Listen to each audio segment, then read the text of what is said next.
ఈ రోజు మనం మాట్లాడుకోబోయే topic hepatitis. Hello everyone, I'm doctor Anupama, Renova hospital కొంపల్లిలో కన్సల్టెంట్ గ్యాస్ట్రోఎంట్రాలజిస్ట్ అండ్ థెరప్యూటిక్ ఎండోస్కోపిస్ట్ని. మనం చాలా కామన్గా వింటూ ఉన్నాం ఈ మధ్య కాలంలో. చాలా మందికి జాండీస్ ఊరికే వస్తుంది అండ్ బాగా జ్వరంతో వస్తున్నారు. సో హెపటైటిస్ వైరస్ అన్నది ఒక రకమైన వైరస్ విచ్ కాజెస్ జాండీస్ అన్నమాట పేషెంట్స్లో. ఈ హెపటైటిస్ వైరస్ అన్నది 5 రకాలుగా ఉంటుంది. Hepatitis A, B, C, D and ఈ.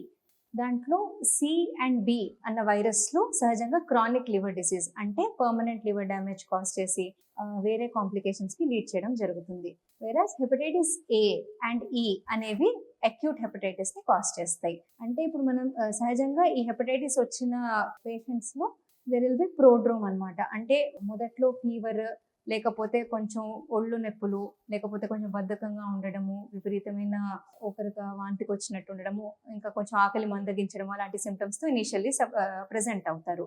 ఒక 1-2 వీక్స్, 1-2 వారాలు గడిచిన తర్వాత మెల్లగా వీళ్ళలో జాండీస్ డెవలప్ అవ్వడం జరుగుతుంది. ఆ జాండీస్ మెల్లమెల్లగా డీపెన్ అవ్వడం జరుగుతుంది.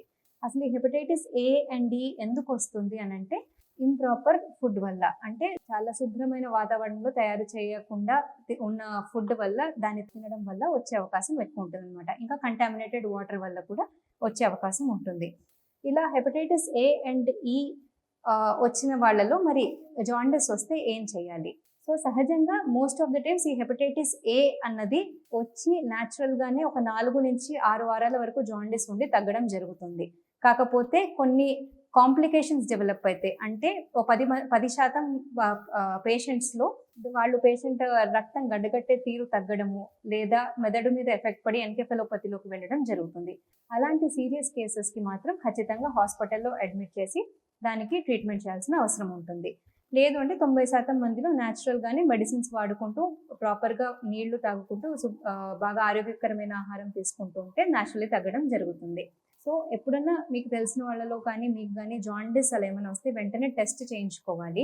ఏ రకమైన జాండీస్ దేని వల్ల వస్తుంది అన్నది చూసుకొని దాని ప్రకారంగా మీ దగ్గర ఉన్న డాక్టర్ని సంప్రదించి అవసరాన్ని బట్టి ఓపీ బేసిస్లో కానీ లేదా అడ్మిట్ అయ్యి ఐపీ బేసిస్లో కానీ ట్రీట్మెంట్ తీసుకోవాల్సిన అవసరం ఉంటుంది.